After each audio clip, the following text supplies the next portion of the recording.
Zach Cregger's newest film, Weapons, is finally here and people are loving it, but I'm not one of those people. It's a good film, but I am so conflicted on how I feel about this thing, so let's talk about it. But as always, before we get started, if you're new here, my name is Erin and I talk all things movies and TV, but really mostly movies, so if you're into that sort of thing, go ahead and hit that subscribe button for me, and if you like my videos, hit that like button as well. And of course, if you've already seen the movie, let me know your thoughts on it down below in the comments, but without further ado, let's talk about Weapons.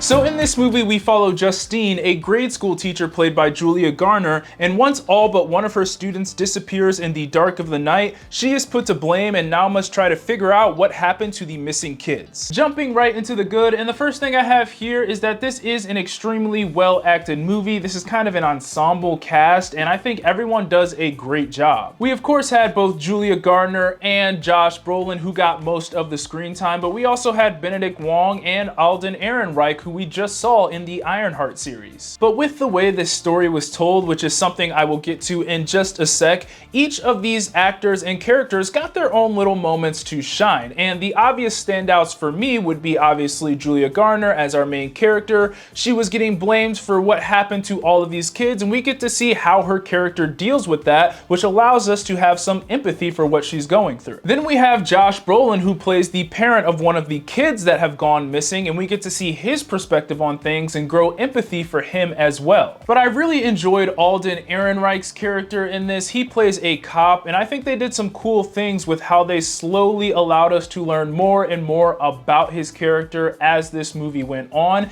and plus I just really bought him in this role. Then, without getting into spoilers, I think they did a great job with the villain in this thing, and obviously I can't say the actor who played the villain, but just know that their performance was creepy, chilling, and just an all-around disturbing performance. The villain is just so visually off-putting and just makes you feel uncomfortable every time that they are on screen. Plus, you grow to absolutely hate the villain as well, which is a sign of a good performance. But with all of that creepiness that came with the villain, I will say it is still my favorite performance of the film. And next up for the good, and this is probably my favorite part of this movie, but that is the story structure. Now, this isn't your typical horror movie. I would consider it more of a mystery, and the way they go about figuring out that mystery is probably the most intriguing part of this movie for me. This movie was told in chapters, and each chapter would be a perspective of a different character, so as this movie goes on, this story slowly kind of reveals itself as we figure out who's behind all of these missing kids. We would get one perspective from one character and then go to a different perspective and fill in the gaps that we missed in the previous chapter. As I said before, approaching the story this way just gave each character a moment to shine and allowed us to get invested not only in those characters but also into what was going on as well.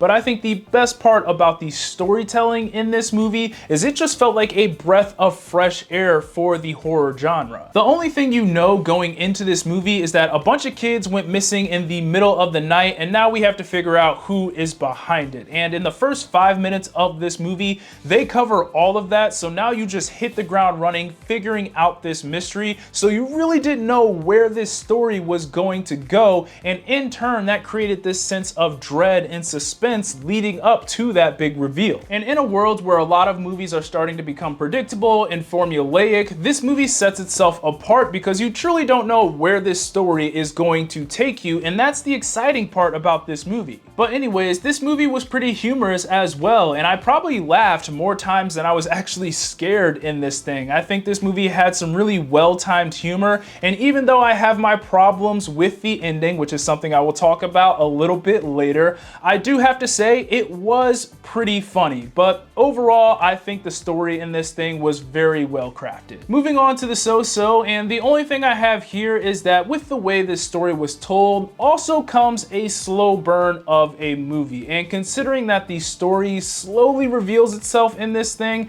it can feel like this movie doesn't really get going until like halfway through. Now, I didn't mind the slow burn, but I will say there were a couple of moments in this movie where they had some scenes that were a little bit more dialogue heavy, and that's where the movie felt a little bit slower for me. I think this might come down to preference at the end of the day, but there are moments in this movie where you're just like, okay, when are we gonna start figuring things out, and what the the heck is all of this leading to? And finally, getting into the bad, and I only really have one thing here, but it's kind of multiple things as well, and it's the big reason why I feel conflicted about this movie, and that is the ending. I think this movie did just about everything right up until like the last 10 minutes of this thing, and the reason I feel conflicted about this as a whole and the ending in general is because we got this great buildup throughout this entire film, only to get to an ending that doesn't really give us many answers to a lot of plot points in this movie. That not only made this ending feel disappointing for me, but it also felt abrupt because they didn't take the time to pay off and give answers for what they set up. And once you see this ending, you kind of look back on the film and realize,